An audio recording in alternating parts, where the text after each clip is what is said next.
கண்களை மூடி ஜெபிப்போம். எங்களை கிருபையாய் நேசிக்கிற அன்பின் பிதாவே, இந்த நல்ல நாளின் இந்த செய்தி வேளைக்காக நாங்கள் நன்றியோடு உங்களை ஸ்தோத்தரிக்கிறோம். தகப்பனே, உம்முடைய பிள்ளைகளாகி எங்கள் மீது கிருபை கூர்ந்து நாங்கள் இருக்கிற இடம் தேடி உம்முடைய வார்த்தைகளை அனுப்பி எங்களுக்குள்ளே சந்தோஷத்தையும் நம்பிக்கையையும் மனம் திரும்புதலையும் கட்டளையிடுகிற உங்களது அன்புக்காக ஸ்தோத்தரிக்கிறோம். நீங்கள் எப்பொழுதெல்லாம் எங்களோடு பேசுகிறீங்களோ, எங்களுக்கு ஆலோசனை தருகிறீர்களோ, அந்த சமயங்களெல்லாம் நீங்கள் எங்களோடு இருக்கிறீங்க என்பதற்கு அடையாளமாக இருக்கிறதற்காக ஸ்தோத்திரம்.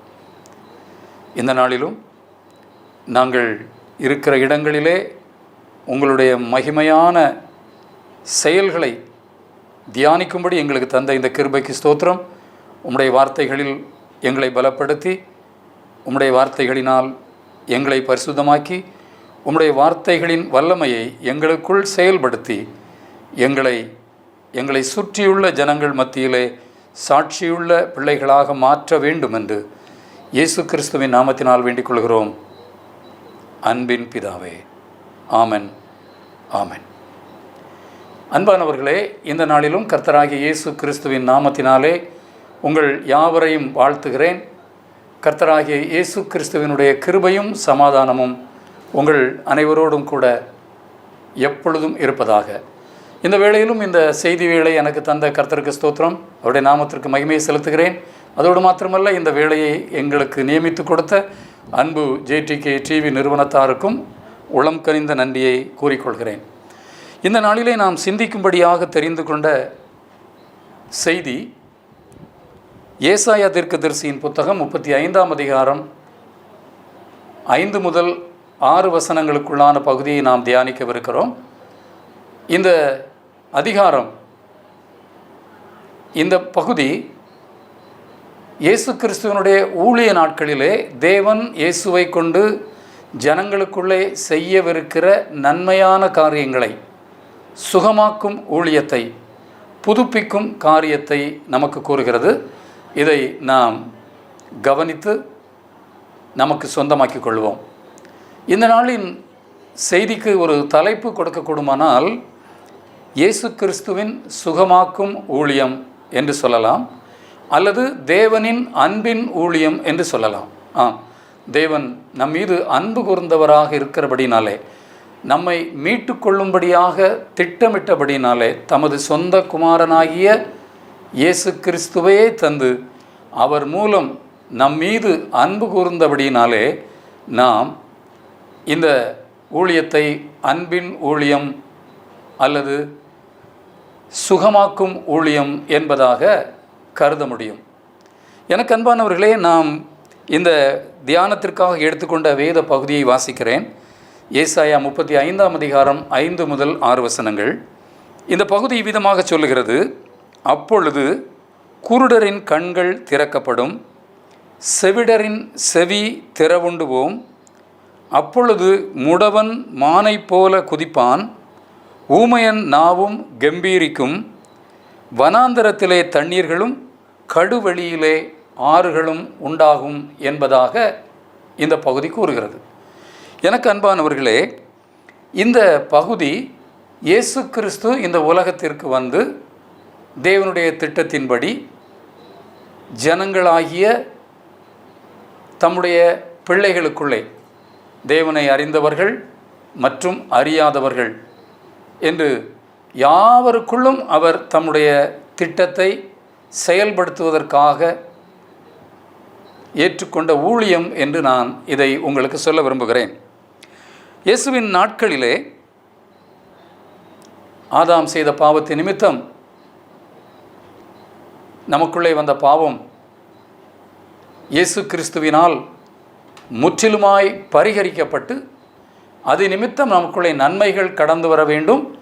நாம் மீண்டும் தேவ சாயலை பெற வேண்டும், அதாவது கிறிஸ்துவின் சாயலை தரித்து கொள்ள வேண்டும் என்பது தேவனுடைய அனாதி தீர்மானம். அந்த தீர்மானத்தின்படியே இயேசு கிறிஸ்து கடந்து வருகிறார். பல்வேறு காரியங்களை நமக்குள்ளே செய்திருக்கிறார். இது நாம் அறிந்திருக்கிறோம். இயேசு கிறிஸ்துவனுடைய பிறப்பை நாம் அறிவோம். அவருடைய இளவயது காரியம், வாலிப நாட்களிலே அவர் செய்த ஊழியம், இவைகளை நாம் அறிவோம். அதற்கு பின்பு தம்மையே பலியாக தந்து நம்முடைய பாவங்களை பரிகரித்த சிலுவையின் ஊழியத்தை அறிவோம். பின்பு உயிரோடு எழுந்து பரத்திற்கு ஏறினார் என்பதை நாம் அறிந்திருக்கிறோம். இவைகளை குறித்து இயேசுவின் காரியங்கள் என்று சொன்னால் அல்லது ஊழியம் என்று சொன்னால் இவைகளை லகுவாக நாம் சொல்லிவிட முடியும். ஏனென்றால் அவருடைய பிறப்பு, வளர்ப்பு, அது ஊழியம், அந்த சிலுவையின் நாட்கள், அவருடைய மரணம், உயிர்த்தெழுதல், இவைகளெல்லாம் நாம் பண்டிகைகளாக ஆசரிக்கிறபடினாலே, ஆலயத்தில் அடிக்கடி அவைகளை குறித்து பேசுகிறதுனாலே அவைகள் நமக்கு தெரியும். ஆனால் இந்த முழு வாழ்க்கை சங்கிலியிலே இயேசு கிறிஸ்து அநேக காரியங்களை அநேக இடங்களிலே தேவனுடைய பிள்ளைகளுக்கு பிரயோஜனமாக, தேவனுடைய ராஜ்யத்தை கட்டும்படியாக, தேவனுடைய திட்டத்தை தீர்மானிக்கும்படியாக, நிறைவேற்றும்படியாக பல இடங்களிலே அவர் செயல்பட்டிருக்கிறார். அவர் செயல்பட்ட விதங்களை நாம் பார்க்கும் பொழுது அது நம்மோடு நம்முடைய நன்மைகளுக்காக இணைந்ததாக வரும் பொழுது அவைகளை நாம் நமக்காக எடுத்துக்கொள்ள முடியும். எனவே தான் அவருடைய வாழ்க்கை சரித்திரத்திலே அநேக பகுதிகளை வெவ்வேறு இடங்களிலே வெவ்வேறு வசனங்களோடு நாம் தியானித்து நமக்கு சொந்தமாக்கி கொள்கிறோம். இந்த நாளிலே இந்த பகுதி அவருடைய ஊழியத்தை குறித்து பேசுகிறது. எனக்கு அன்பானவர்களே, இது ஏசாயா தீர்க்கதரிசி இயேசு கிறிஸ்துவினுடைய ஊழியத்தை குறித்து பேசின பகுதி. இது மத்தேயு 11ஆம் அதிகாரம் 4ஆம் வசனம் 5ஆம் வசனத்திலே வந்து நிறைவேறுகிறதை நாம் காண்கின்றோம். இதே பகுதியை லூக்கா 7ஆம் அதிகாரம் 22ஆம் வசனத்திலும் கூட நாம் காண முடியும். ஆம், தீர்க்கதரிசி சொன்ன காரியத்தை இயேசு கிறிஸ்து வந்து நிறைவேற்றுகிறார் என்பதை நாம் அறிகிறோம். அதோடு மாத்திரமல்ல, இந்த தீர்க்க தரிசன நாட்களுக்கும் இயேசு கிறிஸ்துவனுடைய ஊழிய நாட்களுக்கும் இடைப்பட்ட காலங்கள் ஏறக்குறைய 700 வருடங்களுக்கு பின்பு. இந்த 700 வருடங்களுக்கு இடைப்பட்ட நாட்களிலே நான் முன்பு உங்களோடு பேசும்போது சொல்லியிருக்கிறேன், பல்வேறு தீர்க்கதரிசிகள் இயேசு கிறிஸ்துவனுடைய பிறப்பு, வளர்ப்பு, ஊழியம், அவருடைய சிறப்பான காரியங்கள் எல்லாவற்றையும் நமக்கு சொல்லியிருக்கிறார்கள். எனவே இந்த பகுதி இயேசு கிறிஸ்துவனுடைய ஊழிய நன்மைகளை குறித்து நம்மோடு பேசுகிறது. அன்பானவர்களே, இந்த நாளிலே 4 முக்கியமான காரியங்களை நான் உங்களோடு பேச விரும்புகிறேன். முதலாவது ஏசாயா 35ஆம் அதிகாரம் என்ன சொல்ல வருகிறது என்பதை நான் உங்களுக்கு சொல்ல விரும்புகிறேன். இரண்டாவது, இங்கே சொல்லப்படுகிற தேவனுடைய ராஜ்யம் என்று சொல்லப்படுகிற ஒரு காரியத்தை நாம் காண்கிறோம். இந்த தேவனுடைய ராஜ்யம் என்பது என்ன? அது எங்கே நிறைவேறுகிறது? அது இந்த உலகத்திற்கு அடுத்த காரியமா அல்லது நித்தியத்திற்கு அடுத்த காரியங்கள் மாத்திரம்தான் அதற்கு பொருந்துமா என்பதை நான் உங்களோடு பேச விரும்புகிறேன். மூன்றாவது, பிரதானமாக இயேசுவின் ஊழியத்தை குறித்து உங்களோடு பேச விரும்புகிறேன். நான்காவதாக, இந்த ஊழியத்தினால் பெறுகிற நன்மைகளில் பொதுவான நன்மைகளும் உண்டு, சரீரப்பிரகாரமாக தனிப்பட்ட நன்மைகளும் உண்டு. இந்த பொதுவான நன்மைகள் எப்படியானது என்பதை பேசி செய்தியை நிறைவுக்குள் கொண்டு வர விரும்புகிறேன். அன்பானவர்களே, இந்த ஏசாயா 35ஆம் அதிகாரத்தை குறித்து பொதுவாக சொல்லுவார்கள் அநேகர், இது இயேசு கிறிஸ்துவனுடைய 2ஆம் வருகைக்கு பின் நடக்கிற, இந்த உலகத்தில் நடக்கிற மாற்றத்தை குறித்து பேசுகிறது என்று சொல்லுவதை நான் அறிந்திருக்கிறேன். விசேஷமாக இந்த செய்தியை ஆயத்தப்படுத்தும் பொழுது கூட நான் எனக்கு அறிமுகமான அல்லது எனக்கு வேண்டிய ஒருவரிடம் பேசும் பொழுது அவர்கள் சொன்னார்கள், இந்த 35ஆம் அதிகாரம் தானே, ஏசாயா 35 தானே, இது சிங்கமும் ஆட்டுக்குட்டியும் ஒருமித்து மேயும் ஒரு பாலகன் அதை நடத்துவான் என்றெல்லாம் சொல்லியிருக்கிறது அல்லவா? அப்படியானால் இது இயேசு கிறிஸ்துவனுடைய 2ஆம் வருகைக்கு பின்பு நடக்கிற காரியம் என்று அவர்கள் சொன்னார்கள். எனக்கு அன்பான தேவ ஜனமே, இந்த ஏசாயா தீர்க்கதரிசியின் புத்தகம் 35ஆம் அதிகாரம் 2 பகுதிகளை கொண்டது. ஒன்று, இயேசு கிறிஸ்துவனுடைய 1ஆம் வருகையின் போது நடந்த சம்பவங்கள், நடக்க வேண்டிய காரியங்கள் தீர்க்க தரிசனமாக சொல்லப்பட்டது. அதாவது ஃபர்ஸ்ட் அட்வென்ட் என்று சொல்வார்கள். இயேசு கிறிஸ்து அவருடைய பிறப்பு, அவருடைய ஊழிய நாட்களிலே, இது 1ஆம் வருகை. இந்த நாட்களிலே நடக்க வேண்டிய காரியங்களை குறித்து ஏசாயா தீர்க்கதரிசி எழுதுகிறார். இது இயேசு கிறிஸ்துவின் நாட்களில் நிறைவேறிற்று, இது நிறைவேறின தீர்க்க தரிசனங்கள். பிற்பகுதி ஏசாயா 35ஆம் அதிகாரம் பிற்பகுதியிலே இயேசு கிறிஸ்துவனுடைய 2ஆம் வருகையின் போது நடக்கவிருக்கிற அநேக காரியங்கள் சொல்லப்படுகிறது. அந்த காரியங்களுக்காக நாம் காத்திருக்கிறோம். அது நிறைவேறவில்லை, அது நிச்சயமாய் நிறைவேறும் என்று நாம் அறிய முடிகிறது. எனக்கு அன்பானவர்களே, அப்படியானால் இந்த 35ஆம் அதிகாரம், ஏசாயா 35ஆம் அதிகாரம் இந்த 2 காரியங்களை சொல்லுகிறது. ஒன்று முதலாம் வருகை, இரண்டாவது இரண்டாம் வருகை. இந்த முதலாம் வருகை என்பது இயேசு கிறிஸ்து நம்மோடு வந்து கடந்து சென்ற நாட்கள். அவர் ஜீவித்து ஊழியம் செய்து மரித்து உயிர்த்தெழுந்து பிதாவினுடைய சமூகத்தில் வீற்றிருக்கிறார் என்று சொல்லுகிறோமே, அந்த நாட்களை குறித்து பேசுகிறதானது. இந்த காரியத்தை குறித்து பேசும் பொழுது ஒரு மிக முக்கியமான காரியம், எல்லாருக்கும் நாம் அனைவரும் தெரிந்து கொள்ள வேண்டிய ஒன்று, தேவனுடைய ராஜ்யம் என்றால் என்ன? அது இந்த உலகத்திலே நாம் வாழும் பொழுது நமக்குள்ளே வருமா? நமக்கும் அந்த தேவனுடைய ராஜ்யத்தின் நன்மைகளுக்குமான சம்பந்தங்களை, அந்த சந்தோஷங்களை, அந்த நன்மைகளை இந்த உலகத்தில் நாம் பெற்று அனுபவிக்க முடியுமா? அல்லது இவைகளெல்லாம் நம்முடைய மரணத்திற்கு பின்பு, ஒரு மனிதனுடைய மரணத்திற்கு பின்பு அல்லது இயேசு கிறிஸ்துவனுடைய 2ஆம் வருகைக்கு பின்பு நடக்கப் போகிற காரியங்கள், அது நித்தியத்திற்கானவைகள் என்று மாத்திரம் நாம் நினைக்கின்றோமா? 2 கேள்விகளை உங்கள் முன்பு வைக்கின்றேன். இந்த கேள்விகளில் சிலர் இதை நித்தியத்திற்கானது என்று நினைக்கின்றார்கள். ஆனால் பரிசுத்த வேதம் மிக அழகாக சொல்லுகிறது, அது இம்மைக்குமானது, மறுமைக்குமானது. நன்றாக கவனித்துக் கொள்ளுங்கள். இந்த ஊழியம், இந்த வேதத்திலே சொல்லப்பட்ட நன்மைகள் யாவும் இந்த உலகத்திற்குமானது. இந்த உலகத்திலே நாம் வாழும் பொழுது நாம் சுதந்திரிக்கக்கூடியது, அது நமக்கானது. அதோடு மாத்திரமல்ல, இயேசு கிறிஸ்துவனுடைய நாட்களுக்கு பின்பு, நம்முடைய காலங்களுக்கு பின்பு தேவன் வாக்குத்தத்தம் பண்ணின நித்திய ஜீவனுக்குமானது என்பதை நாம் புரிந்து கொள்ள வேண்டும். அன்பானவர்களே, இந்த செய்தியை குறித்து நான் உங்களுக்கு வேத ஆதாரத்தோடு நான் பேச விரும்புகிறேன். இயேசு கிறிஸ்து தன்னுடைய ஊழியத்தை செய்து கொண்டிருக்கிறார். மத்தேயு 11ஆம் அதிகாரத்திலே இதை நாம் பார்க்கிறோம். அவர் தன்னுடைய ஊழியத்தை செய்து கொண்டிருக்கும் பொழுது யோவான் ஸ்நானகன், இயேசு கிறிஸ்துவுக்கு முன்பு வந்த தீர்க்கதரிசி யோவான் அப்போஸ்தலன் வேறு, சீஷர்களில் ஒருவராக இருந்த யோவான் அப்போஸ்தலன் வேறு, யோவான் ஸ்நானகன். அதாவது இயேசு கிறிஸ்துவனுடைய வருகையை குறித்து, இதோ உலகத்தின் பாவத்தை சுமந்து தீர்க்கிற தேவாட்டுக்குட்டி என்று சொல்லி இயேசு கிறிஸ்துவை பார்த்து அவர் தேவனுடைய குமாரன் என்று அறிக்கையிட்ட யோவான் ஸ்நானகன் இயேசுவினிடத்திலே தம்முடைய சீஷர்களை அனுப்பி, யோவானுடைய தனது சீஷர்களை அனுப்பி, வருகிறவர் நீர்தானா அல்லது வேறொருவர் வர காத்திருக்க வேண்டுமா என்று கேட்கிறார். இந்த கேள்விக்கு இயேசு கிறிஸ்து நேரடியாக பதில் சொல்லியிருக்கலாம். ஆம், நான் தான் வருகிறவராக இருந்த தேவனால் அனுப்பப்பட்ட மேசியா, அல்லது நான் தான் இந்த ஜனத்தின் பாவத்தை மீட்டு ரட்சிக்கிற தேவனுடைய குமாரனாகிய ஆட்டுக்குட்டி என்று சொல்லியிருக்கலாம். யோவான் கேட்கிற கேள்வி, நீர் தேவனுடைய குமாரனா அல்லது நீர்தான் வருகிறவராகிய மேசியாவா என்று கேட்டதற்கு ஆம் இல்லை என்று சொல்லாமல் இயேசு கிறிஸ்து வேறு விதமாக பதில் சொல்லுகிறார். அந்த பதில் என்ன சொல்லப்பட்டிருக்கிறது என்றால், இயேசு கிறிஸ்து அவரிடத்தில் கேட்டவர்களிடத்திலே, நான் தேவனுடைய ஆவியினாலே பிசாசுகளை துரத்துகிறபடியினால் தேவனுடைய ராஜ்யம் உங்களிடத்தில் வந்திருக்கிறதே என்று சொல்லி, நாம் இந்த உலகத்தில் தேவனுடைய ராஜ்யங்களை தேவன் மூலமாக பெறுகிற ஒரு நன்மையை இயேசு கிறிஸ்துவின் மூலமாக நாம் பெறுகிறபடினாலே, அல்லது யோவானுடைய நாட்களிலே அங்கே கூடியிருந்த ஜனங்கள் பெற்றபடியினாலே அவர் சொல்லுகிறார், நான் தேவனுடைய ராஜ்யத்தை குறித்த காரியங்களை செயல்படுத்தி கொண்டிருக்கிறேன் என்று யோவானிடத்திலே சொல்லுங்கள் என்று சொல்லுகிறார். கேட்கப்பட்ட கேள்வி என்ன? வருகிறவராகிய மேசியா நீர்தானா?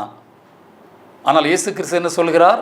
நான் இந்த உலகத்திலே தேவனுடைய ராஜ்யத்திற்குரிய காரியங்களை செய்து கொண்டிருக்கிறேன், தேவனுடைய ராஜ்யத்தின் காரியங்களை கட்டி கொண்டிருக்கிறேன் என்று உங்களிடத்திலே கேள்வி கேட்கும்படி உங்களை என்னிடத்தில் அனுப்பின யோவான் ஸ்நானனிடத்தில் என்று சொல்லுங்கள், போய் சொல்லுங்கள் என்று பதில் சொல்கிறார். இது ஒரு பெரிய ரகசியத்தை நமக்கு வெளிப்படுத்துகிறேன். எனக்கு அன்பானவர்களே, தேவனுடைய ராஜ்யம் என்பது, அல்லது கிறிஸ்துவின் ஊழியம் என்பது, அல்லது வருகிறவராகிய மேசியாவாகிய இயேசுவினால் நமக்குள் அருளப்பட்ட ஊழியம் என்பது தேவனுடைய ராஜ்யத்தை கட்டுகிற காரியம். அது தேவனால் அனுப்பப்பட்ட இயேசுவினாலே எங்கே கட்டப்படுகிறது. எனவே எங்கெங்கெல்லாம் தேவனுடைய ராஜ்யங்கள் கட்டப்படுகிறதோ, அல்லது எங்கெங்கெல்லாம் தேவனுடைய ராஜ்யத்தின் சுவிசேஷம் சொல்லப்படுகிறதோ, அங்கெல்லாம் இயேசு கிறிஸ்து இருக்கிறார். இயேசு கிறிஸ்துவனுடைய ஆளுகை இருக்கிறது. தேவனுடைய ராஜ்யம் அங்கே இருக்கிறது. அது எங்கே இருக்கிறது? இயேசு கிறிஸ்துவின் நாட்களிலே அவர் ஊழியம் செய்த இடத்திலே இருந்தது.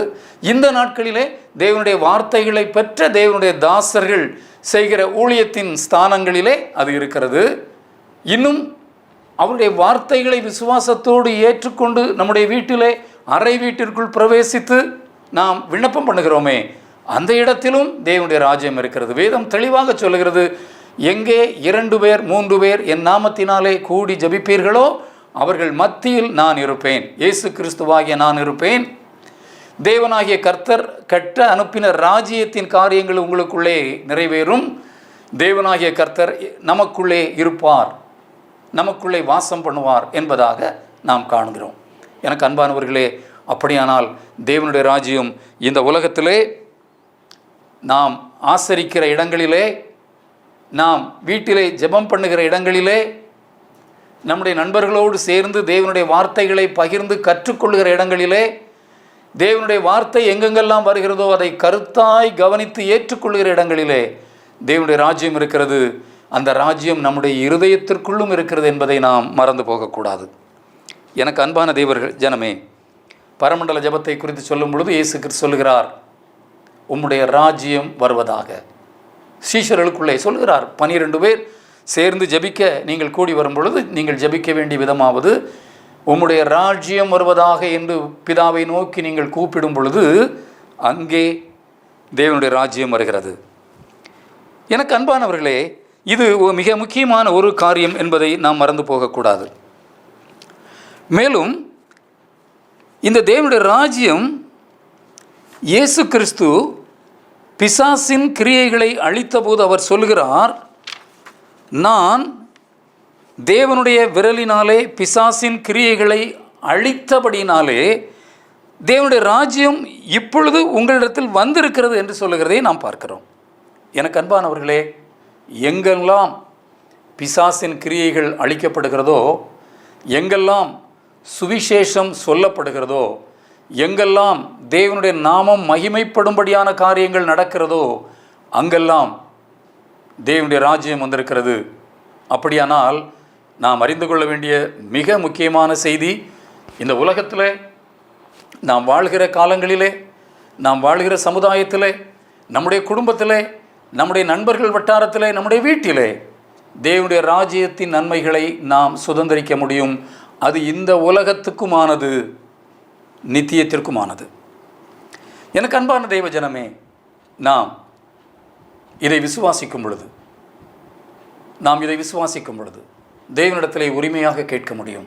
உம்முடைய ராஜ்யம் எங்களுக்குள்ளே வரும் என்று சொன்னீங்களே, எங்களை ஆளுகிற ராஜாவாக நீங்கள் வாருங்க. பரமண்டலங்களில் இருக்கிற எங்கள் பிதாவே, உம்முடைய நாமம் பரிசுத்தப்படுவதாக, உங்களுடைய ராஜ்யம் வருவதாக, உங்களுடைய ராஜ்யம் எனக்குள் வருவதாக, உங்களுடைய ராஜ்யம் என் வீட்டிற்குள் வருவதாக, உங்களுடைய ராஜ்யம் என் பிள்ளைகளுக்குள் வருவதாக, உங்களுடைய ராஜ்யம் என்னுடைய சந்ததிகளுக்குள் வருவதாக, உங்களுடைய ராஜ்யம் என்னுடைய திருச்சபைக்குள் வருவதாக, உங்களுடைய ராஜ்யம் நாங்கள் கூடி ஜெபிக்கிறோமே இந்த இடத்திற்குள் வருவதாக, உங்களுடைய ராஜ்யம் இந்த இடத்திலே உங்களுடைய சுவிசேஷம், தேவனுடைய ராஜ்யத்தின் சுவிசேஷம் சொல்லப்படுகிறதே அங்கெல்லாம் வருவதாக என்று சொல்லி நாம் உரிமையோடு தேவனிடத்திலே கேட்டு ஜெபித்து பெற்றுக்கொள்ள முடியும்.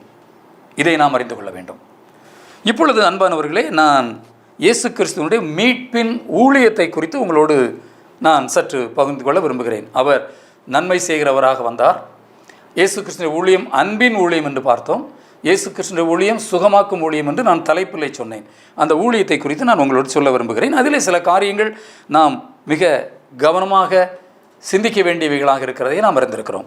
அன்பானவர்களே, இயேசு கிறிஸ்து தன்னுடைய ஊழியத்தின் போது அவர் சொல்கிறார், குருடர்கள் பார்வையடைகிறார்கள், செவிடர் கேட்கிறார்கள், முடவன் குதித்து எழுந்து நடக்கிறான், ஊமையன் நாவும் கம்பீரிக்கும், இன்னும் அநேக நன்மைகள் உங்களுக்குள்ளே நடக்கும் என்று சொல்லுகிறார். இது தேவன் இந்த உலகத்திலே தேவையுள்ளவர்களாக இருக்கிற நமக்கு வாக்குத்தத்தம் பண்ணுகிற கிருபை. நம்ம எத்தனை பேர் தேவைகளோடு இருக்கிறோம்? நமக்கு முன்பு வைக்கப்பட்டிருக்கிற காரியங்களை குறித்து தெளிவாக அறியாமல், குறைவான ஞானத்தோடு அவைகளை எடுத்து செய்ய முடியாமல் திகைக்கிறவர்களாக வாழ்ந்து கொண்டிருக்கிறோம். செயல்படுத்த முடியாமல் நடக்க முடியாதவர்களாக வாழ்ந்து கொண்டிருக்கிறோம். நமக்கு சொல்லப்படுகிற காரியங்களின் ரகசியங்களை புரியாமல் இருக்கிறோம். ஆம் அன்பானவர்களே, இயேசு கிறிஸ்துவினுடைய ஊழியத்திலே அவர் செவிடர்களை கேட்க பண்ணுகிறார், குருடர்கள் பார்வையடைகிறார்கள், குஷ்டரோகிகள் சுத்தமாகிறார்கள், மரித்தோர் எழுந்திருக்கிறார்கள், ஊமையன் பேசுகிறான், திமிர்வாதக்காரர் எழுந்து நடக்கிறார்கள், பிசாசு பிடித்தவர்கள் விடுதலை பெறுகிறார்கள், மரித்தோர் உயிர் தெழுதுகிறார்கள். அன்பானவர்களே, இவைகளெல்லாம் மத்தேயு, மார்க்கு, லூக்கா, யோவான் நிருபங்களிலே நாம் பார்க்கிறோம். இவைகளெல்லாம் சுவிசேஷங்களிலே பார்க்கிறோம். இவைகளெல்லாம் இயேசு கிறிஸ்துவினுடைய ஊழியத்தின் வல்லமையை நமக்கு காண்பிக்கின்றது. அதாவது தேவனுடைய நாமத்தின் வல்லமையை, தேவனுடைய ஊழியத்தின் வல்லமையை நமக்கு காண்பிக்கிறது. இந்த ஊழியத்தை இயேசு கிறிஸ்து நேர்த்தியாய் செய்து முடிக்கிறார் என்று பார்க்கிறோம். இந்த பகுதி இவ்விதமாக சொல்லுகிறது, குருடர் பார்வையடைகிறார்கள் என்று சொன்னால் சரீரப்பிரகாரமான பார்வையை மாத்திரம் அது குறிப்பிடவில்லை. நம்முடைய ஆத்தும கண்கள் திறக்கப்பட வேண்டும் என்பது தேவனுடைய திட்டமாக இருக்கிறது. எனக்கு அன்பான தேவ ஜனமே, நம்முடைய பார்வை தேவனுடைய சத்தியத்தை குறித்த பார்வை, நம்முடைய தகப்பனுடைய அன்பை பற்றிய பார்வை, நம்முடைய தகப்பன் நமக்காக வாக்குத்தத்தம் பண்ணியிருக்கிற கிருபைகளை, நன்மைகளை குறித்த பார்வை நமக்கு தெளிவாக காணப்பட வேண்டியவைகளாக இருக்கிறது. அநேக வேளைகளிலே நாம் வேதத்தை வாசிக்கிறோம், வாசித்து கடந்து செல்கிறோம், சொல்லப்பட்ட செய்திகளை நாம் புரிந்து கொள்வதில்லை. அப்படியானால் நம்முடைய சரீர கண்களும் சுகமடைய வேண்டும், நம்முடைய ஆத்தும கண்களும் வேதத்தில் உள்ள ரகசியங்களை கண்டுகொள்ளும்படி தெளிவடைய வேண்டும் என்பது இந்த தீர்க்க தரிசனத்தின் ஒரு பகுதி. அன்பானவர்களே, செவிடர் கேட்கிறார்கள் என்று சொல்லும் பொழுது நாம் காது கேளாதிருந்த நிலையிலே காது கேட்கப்படுவது ஒரு விதம். இயேசு கிறிஸ்து அநேகரை பார்த்து அவர்களை தொட்டு சுகமாக்கி, நீ பார்வையடைவாயாக, நீ பேசுவாயாக என்று சொல்லும் பொழுது ஊமையன் பேசினதாக, செவிடர் கேட்டதாகலாம் நாம் வேதத்தில் பார்த்திருக்கிறோம். இந்த பகுதி அதோடு கூட நம்முடைய ஆத்தும செவி திறக்கப்பட வேண்டும் என்று வேதம் கூறுகிறது. நம்முடைய செவி திணவுள்ளவர்களாக இருக்கக்கூடாது, நம் செவி கர்த்தருடைய வார்த்தைகளுக்கு திறந்திருக்க வேண்டும் என்று சொல்கிற ஒரு செய்தியை பார்க்கிறோம். இந்த செவி நமக்குள் திறக்கும்போது தான் நமக்குள் நன்மைகள் கடந்து வருவதற்கு வாய்ப்பு உண்டு. இயேசு கிறிஸ்து ஒரு இடத்திலே பிரசங்கிக்கும்போது சொல்லுகிறார், நீங்கள் கேட்கிற விதத்தை கவனித்து பாருங்கள் என்று சொல்கிறார். மிக ஒரு ஆச்சரியமான ஒரு செய்தி. நீங்கள் உங்களுக்கு சொல்லப்படுகிற செய்தியை கேட்கிற விதத்தை கவனித்து பாருங்கள் என்று சொல்கிறார். கேட்கிற விதம் என்றால் உங்கள் காது கேட்கிறதா என்று சொல்லவில்லை. நீங்கள் எப்படி கேட்கிறீர்கள், நீங்கள் எப்படி கவனிக்கிறீர்கள், நீங்கள் வேதத்தை வாசிக்கிறீர்களே, அப்பொழுது அந்த வார்த்தைகளை எப்படி கவனிக்கிறீர்கள், அதனுடைய வார்த்தையின் நுணுக்கம் என்ன, அதனுடைய வார்த்தையின் ஒழுங்கு என்ன, சொல்லப்படுகிற நோக்கம் என்ன என்பதை நீங்கள் எப்படி கவனிக்கிறீர்கள், இங்கே சொல்லப்படுகிற வார்த்தைகளை எப்படி கேட்கிறீர்கள், நீங்கள் கேட்கிற விதத்தை கவனித்து பாருங்கள். எனக்கு அன்பானவர்களே, நாம் தேவனுடைய வார்த்தைகளை எப்படி கேட்கிறோம், தேவனுடைய செய்திகளை வேதத்திலிருந்து எப்படி பெற்றுக்கொள்கிறோம்? ஒரு கதை போல கடந்து செல்கிறோமா, இது எனக்கானது என்று எடுத்துக்கொள்கிறோமா? எனக்கு அன்பானவர்களே, நாம் வேதத்திலுள்ள வார்த்தைகளை நமக்கானது என்று எடுத்துக்கொள்ளும் போது தான் வார்த்தைகளின் வல்லமை நமக்குள்ளே கடந்து வரும் என்பதை நீங்கள் மறந்து போகக்கூடாது. இதற்கு அடுத்தபடியாக முடவன் குதிப்பான் என்று சொல்லப்பட்டிருக்கிறது. எனக்கு அன்பானவர்களே, முடவர்கள், நடக்க முடியாத முடவர்கள் சுகமாகும்போது எழுந்து நடந்து செல்வான்.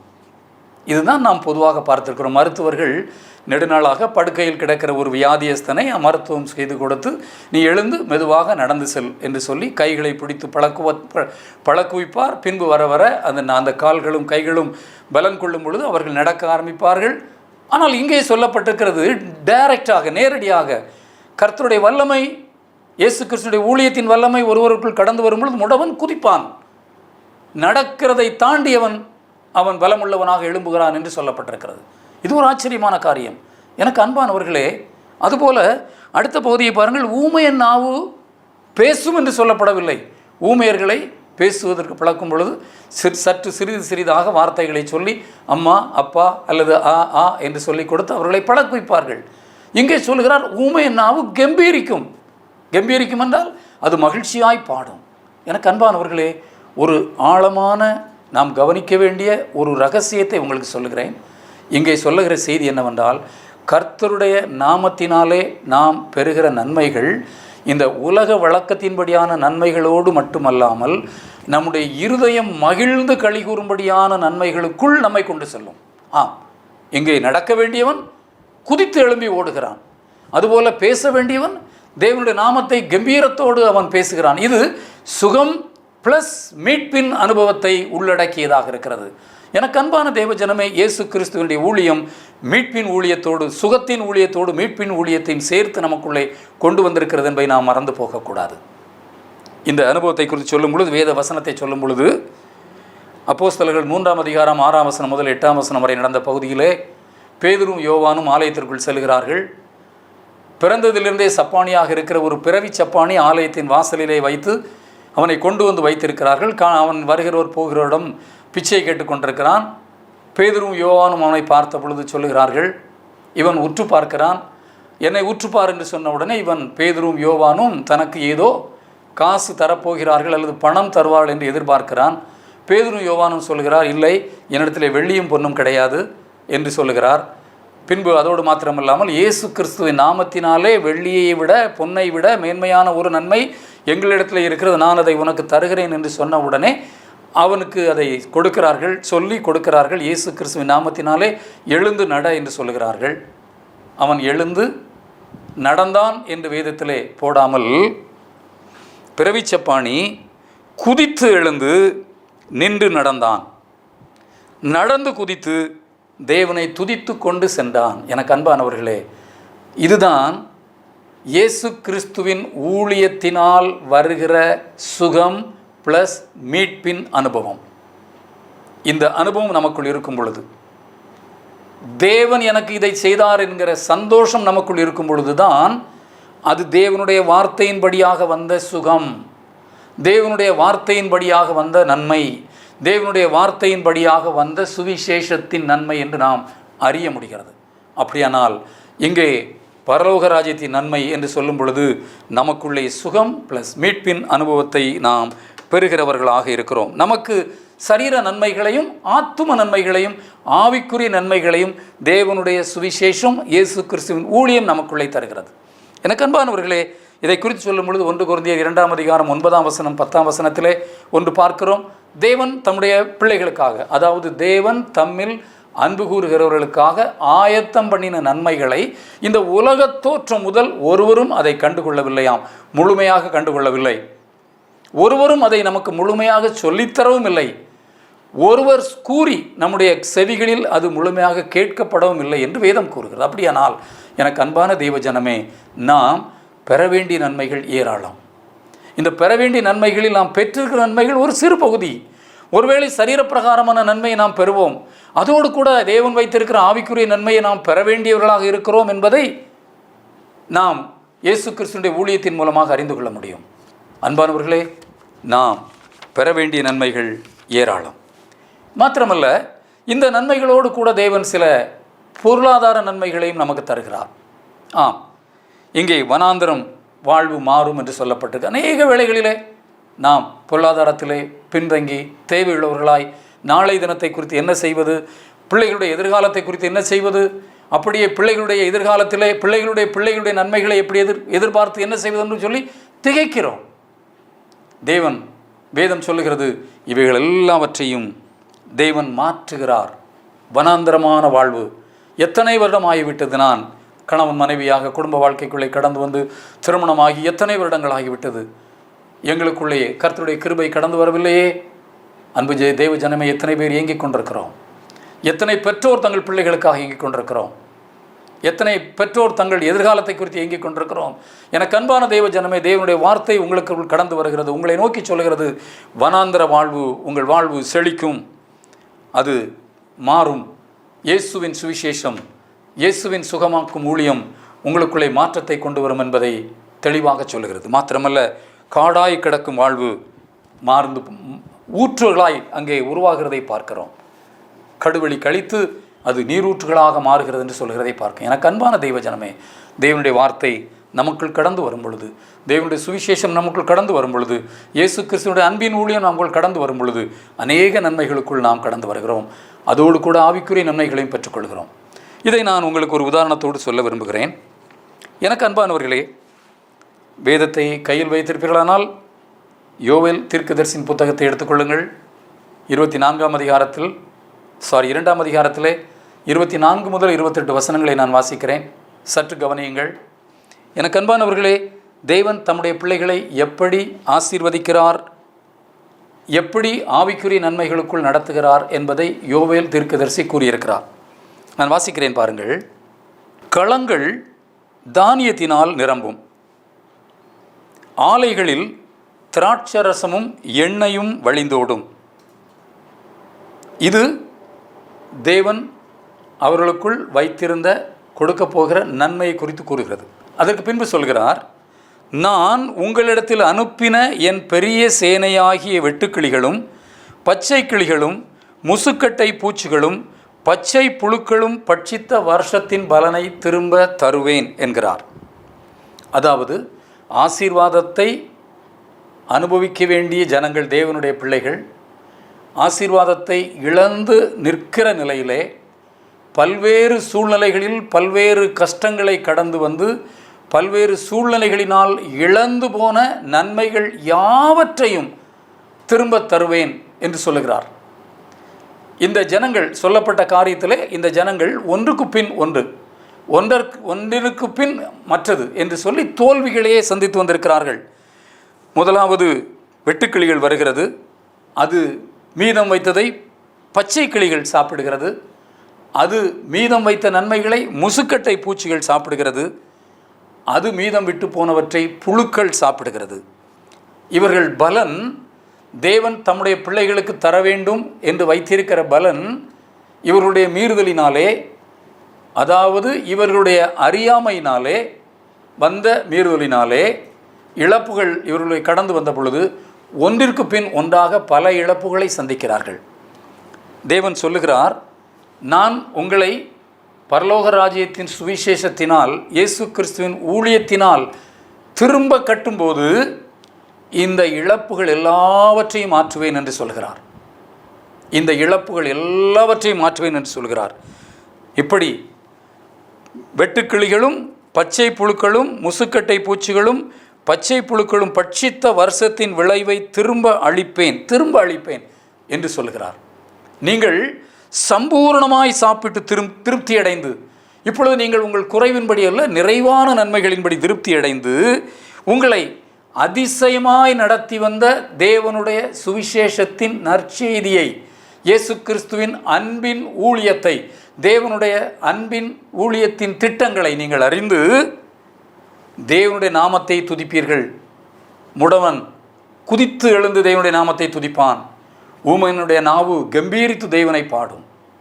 எனக்கு அன்பானவர்களே, இந்த சந்தோஷத்தை எகிப்திலே இஸ்ரவேல் ஜனங்கள் கடந்து வரும் பொழுது நகைகளையும் ஆடை ஆபரணங்களையும் எகிப்தியரிடத்திலே பெற்றுக்கொள்ளுங்கள் என்று சொல்லி தேவன் அனுப்பின பொழுது அவர்களுக்கு வரவேண்டிய நன்மைகளை கொள்ளையாய் பெற்றுக்கொண்டார்கள் என்று பார்க்கிறோம். இப்படி தேவன் தம்முடைய பிள்ளைகளுக்கு வந்த இழப்புகளை எல்லாவற்றையும் சரிப்படுத்தி தானே தேவன் என்பதை நமக்கு நிரூபணம் பண்ணுவாராம். இப்பொழுது நான் உங்களுக்கு சொல்ல போகிற காரியத்தை கவனித்துக் கொள்ளுங்கள். 28ஆம் வசனம், அதற்கு பின்பு என்று தொடங்குகிறது. அதற்கு பின்பு நான் மாம்சமான யாவர் மேலும் என் ஆவியை ஊற்றுவேன். நான் அன்பானவர்களே, அதற்கு பின்பு நான் மாம்சமான யாவர் மேலும் என் ஆவியை ஊற்றுவேன். அப்பொழுது உங்கள் குமாரரும் குமாரத்திகளும் தீர்க்க தரிசனம் சொல்லுவார்கள், மூப்பர் சொப்பனங்களையும் வாலிபர் தரிசனங்களையும் காண்பார்கள். ஒரு ஆவிக்குரிய ஆசீர்வாதம் இங்கே சொல்லப்பட்டிருக்கிறது. முன்பு ஒரு இழப்பு சொல்லப்பட்டிருந்தது, பின்பு அவைகளை நான் ரெஸ்டோர் பண்ணுவேன், அவைகளை நான் திரும்ப தருவேன் என்று சொல்லப்பட்டிருக்கிறது. நீங்கள் திரும்ப பெற்ற பின் தேவனுடைய நாமத்தை மகிமைப்படுத்துவீர்கள் என்று சொல்லப்பட்டிருக்கிறது. சொல்லப்பட்ட பின்பு, இதற்கு பின்பு, இந்த ப்ராசஸ் ஆஃப் ரெஸ்டோரேஷன், இவைகளுக்கு பின்பு நான் மாம்சமான யாவர் மேலும் என் ஆவியை ஊற்றுவேன். அன்பானவர்களே, நம் மீது தேவனுடைய ஆவி ஊற்றப்படுகிற வேளை என்பது தேவன் நம்முடைய வாழ்க்கை முறைகளை, தோல்விகளை மாற்றி நம்மை அவருடைய பிள்ளைகளாக மீட்டு கொண்ட பின்பு நடக்கிற காரியம் என்று யோவேல் சொல்கிறார். நாம் குறைவில் இருக்கும் பொழுது அல்ல, நாம் சோர்வாக இருக்கும் பொழுது அல்ல, நாம் வியாதியாக இருக்கும் பொழுது அல்ல, தேவனுடைய ஆவியானவருடைய ஆளுகை நமக்குள் வருகிற வேளை என்பது நாம் தேவனுடைய கிருபையினாலே கட்டப்பட்டவர்களாய் மீண்டும் அவருடைய கிருபைக்குள் நடத்தப்பட்டு, என் தேவன் எனக்கு இதை செய்தார், எனக்கு சம்பூர்ணமாக செய்தார் என்று சொல்லி தேவனுடைய நாமத்தை துதிக்கிற நிலையில்தான் தேவன் சொல்லுகிறார், உங்களுக்குள்ளே என்னுடைய ஆவியை நான் வைப்பேன், நீங்கள் தீர்க்க தரிசனம் சொல்வீர்கள், நீங்கள் சொப்பனம் காண்பீர்கள், நீங்கள் தரிசனம் காண்பீர்கள், நீங்கள் தேவனுடைய நாமத்தை துதிப்பீர்கள் என்று சொல்கிறார். அப்படியானால் எனக்கு அன்பானவர்களே, அன்பின் ஊழியமாகிய கிறிஸ்துவின் ஊழியம் நம்மை கட்டுகிறதாக இருக்கிறது. அன்பின் ஊழியமாகிய கிறிஸ்துவின் ஊழியம் ஆவிக்குரிய கண்களை திறக்கிறதாக இருக்கிறது, ஆவிக்குரிய செவிகளை திறக்கிறதாக இருக்கிறது. இது நிமித்தம் தேவனுடைய மகிமையான அனுபவங்களை நாம் காண்கிறவர்களாக இருக்கிறோம். நாம் நன்மைகள் பெறும் பொழுது உலக பிரகாரமான சந்தோஷம் மாத்திரமல்ல, என் தேவனே எனக்கு இதை செய்தார் என்கிற சந்தோஷம் நமக்குள் கடந்து வரும் பொழுது நாம் நன்மை பெற்ற நன்மையோடு சேர்ந்து தேவனை துதித்து பாடி மகிழ்ந்து கம்பீரப்படுத்துகிறோம். அந்த நன்மையை யோவேல் தீர்க்கதரிசியும் உறுதிப்படுத்துகிறார். உங்களுக்கு நான் நன்மைகளை தருவேன், உங்களை திரும்ப கட்டுவேன், இழந்து போனவர்கள் எல்லாவற்றையும் நீங்கள் பெற்றுக்கொள்வீர்கள். அப்படி பெற்றுக்கொள்ளும் பொழுது அதோடு மாத்திரமல்ல, நானே இதை செய்வேன் என்று உங்களுக்கு காண்பிப்பேன், என்னுடைய ஆவியை உங்களுக்கு தருவேன், என்னுடைய வார்த்தைகளை உங்களுக்கு தருவேன், என்னுடைய தீர்க்க தரிசனங்களை உங்களுக்கு காண்பிப்பேன், என்னுடைய தரிசனங்களை உங்களுக்கு காண்பிப்பேன், நீங்கள் உங்கள் தேவனாகிய கர்த்தரை மகிமைப்படுத்துவீர்கள், எனக்கு சாட்சியாக வாழுவீர்கள் என்று சொல்கிறார். எனக்கு அன்பான தேவ ஜனமே, நாம் சிந்தித்த இந்த வேத பகுதி இந்த உலகத்தின் நன்மையை குறித்தும் நம்மிடத்திலே பேசுகிறது. தேவன் நமக்கு ஆயத்தம் பண்ணி வைத்திருக்கிற நித்தியத்தின் நன்மைகளை குறித்தும் நமக்கு பேசுகிறது. இந்த இயேசு கிறிஸ்துவின் அன்பின் ஊழியம், இந்த அன்பின் ஊழியம் இந்த உலகத்திலே பரலோக ராஜ்யம் நமக்குள்ளே கடந்து வந்திருக்கிறது என்பதற்கு அடையாளமானதாக இருக்கிறது. இந்த அன்பின் ஊழியம் நம்முடைய சரீரப்பிரகாரமான குறைவுகளை மாற்றுவதோடு மாற்றுமல்லாமல் நம்முடைய ஆவிக்குரிய நிலையிலே நம்மை நிறைவுக்குள் நடத்துகிறது. இந்த அன்பின் ஊழியம் நம்முடைய இழப்புகள் எல்லாவற்றிலும் இருந்து வெளியே கொண்டு வந்து தேவனுடைய நாமத்தை மகிமைப்படுத்தும்படியாய், நாம் அவருக்காக உண்மையுள்ள சாட்சிகளாக எழும்பி நிற்கும்படியாய் நமக்கு உதவி செய்கிறது, நம்மை சாட்சியாக மாற்றுகிறது. மனுஷர் உங்கள் நற்கிரியைகளை கண்டு பரலோகத்தில் இருக்கிற உங்கள் பிதாவை மகிமைப்படுத்தும்படி உங்கள் வெளிச்சம் அவர்களுக்கு முன்பாக பிரகாசிக்க கடவது என்று தேவன் கூறியிருக்கிறார். நாம் பிரகாசிக்கிறதற்கு முன்பு நம்மை பிரகாசிக்க பண்ணுகிறவராக இருக்கிற தேவன் தமது மகிமையின் அறிவாகிய ஒளியை நம்முடைய இருதயங்களிலே தோன்ற பண்ணி, நாம் பெற்றுக்கொண்ட வெளிச்சத்தை, நாம் பெற்றுக்கொண்ட நன்மைகளின் சாட்சிகளை தெளிவாய் மற்றவர்களுக்கு சொல்லும்படி நம்மை பிரகாசிக்க பண்ணுவாராக. ஆமென். கண்களை மூடி ஜெபிப்போம். எங்களை அன்பாய் நேசிக்கிற பிதாவே, நம்முடைய வார்த்தைகளின் வல்லமைகளினால் எங்களை பலப்படுத்த வேண்டும் என்று விரும்புகிறோம். எங்களுக்குள்ளே நீங்கள் செய்திருக்கிற அன்பின் ஊழியத்திற்காக நன்றி செலுத்துகிறோம்.